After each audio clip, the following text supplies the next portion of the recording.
കിച്ചണിലേക്ക് എല്ലാവർക്കും ഒരിക്കൽ കൂടി സ്വാഗതം. ഇന്നത്തെ സ്പെഷ്യൽ റെസിപ്പി ഹൽവയാണ്. അതും വളരെ എളുപ്പത്തിൽ നമുക്ക് ഉണ്ടാക്കിയെടുക്കാൻ പറ്റുന്ന ഒരു റെസിപ്പിയാണ്. ഇതുണ്ടാക്കുവാൻ വേണ്ടി എടുത്തു വെച്ച സാധനങ്ങൾ എന്തൊക്കെയാണെന്ന് നോക്കാം. കസ്റ്റർഡ് പൗഡർ 100 ഗ്രാം, പഞ്ചസാര 2 കപ്പ്, ഇത് ഏതാണ്ട് 470 ഗ്രാം വരും. 1.5 ടേബിൾ സ്പൂൺ അതായത് 40 ഗ്രാം കശുവണ്ടി പരിപ്പ് എടുത്തിട്ടുണ്ട്. 1 ടീസ്പൂൺ ഏലക്കായ പൊടിച്ചത്, ഇത് പഞ്ചസാര ചേർത്ത് പൊടിച്ചതാണ്. പിന്നെ 100 ഗ്രാം പശുവിൻ നെയ്യ്. ഇത്രയും ഇൻഗ്രീഡിയൻസ് മാത്രമേ ഈ റെസിപ്പിക്ക് ആവശ്യമായുള്ളൂ. ആദ്യമായി ഒരു ട്രേ നല്ലതുപോലെ നെയ്യ് തടവി വെക്കുക. ഇതിന് നിങ്ങൾക്ക് ഇഷ്ടമുള്ള ഏത് ഷേപ്പിലുള്ള പാത്രവും എടുക്കാവുന്നതാണ്. ഒരു പാത്രത്തിൽ കസ്റ്റർഡ് പൗഡർ എടുത്ത് അതിൽ കുറച്ചായി വെള്ളമൊഴിച്ച് നന്നായി മിക്സ് ചെയ്യുക. ഞാനിപ്പോൾ 1 കപ്പ് വെള്ളം ഇതിനായി എടുത്തിട്ടുണ്ട്. വാനില കസ്റ്റർഡ് പൗഡറാണ് ഞാൻ എടുത്തിരിക്കുന്നത്. ഇത് 100 ഗ്രാമിന്റെ പാക്കറ്റ് നമുക്ക് കടകളിൽ നിന്ന് ലഭിക്കുന്നുണ്ട്.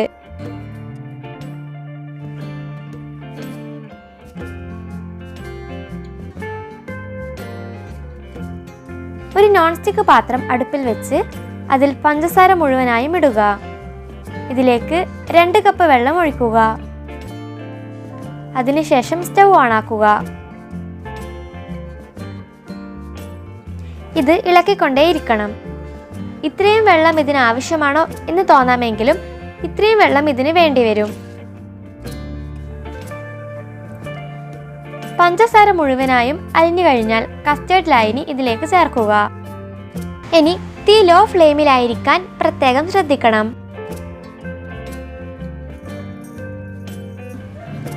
ഇത് പെട്ടെന്ന് തന്നെ കുഴമ്പ് രൂപത്തിലാകും.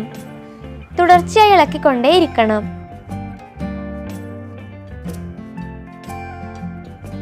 ഈ സമയം മുതൽ നെയ്യ് ചേർത്ത് തുടങ്ങാം. ഇത് കുറച്ചായി ഒഴിക്കണം.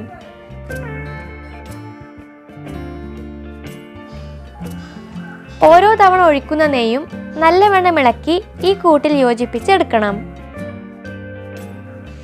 നെയ്യ് നല്ലവണ്ണം ഒഴിച്ചാൽ മാത്രമേ ഹൽവ നല്ല ടേസ്റ്റ് ആയിരിക്കുകയുള്ളൂ.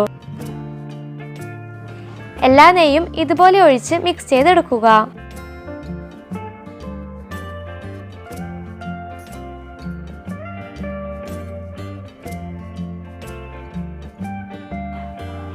ഏലക്കായ പൊടിച്ചത് ഈ സമയം ഇതിൽ ചേർക്കാവുന്നതാണ്. അണ്ടിപ്പരിപ്പ് കൂടി ഇതിൽ ചേർക്കുകയാണ്. എല്ലാം നന്നായി മിക്സ് ചെയ്ത് ഇളക്കിക്കൊണ്ടേയിരിക്കുക.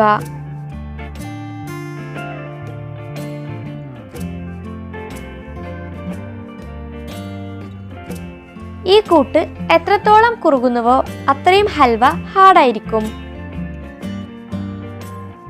നമുക്ക് ഏതാണ്ട് ഈ പരുവം മതിയാകും. സ്റ്റൗ ഓഫ് ചെയ്ത് ഇത് ട്രേയിലേക്ക് മാറ്റുകയാണ്.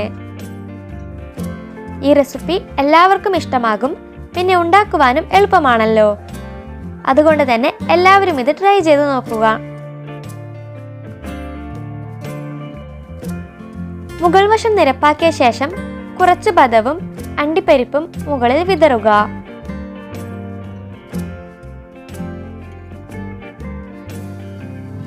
ഇത് നല്ലപോലെ തണുത്ത ശേഷം കട്ട് ചെയ്ത് ഉപയോഗിക്കാം.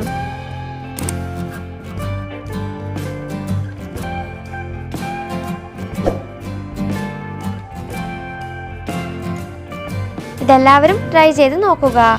വീഡിയോ ഇഷ്ടമായാൽ ലൈക്ക് ചെയ്യുക, ഫ്രണ്ട്സിന് ഷെയർ ചെയ്യുക.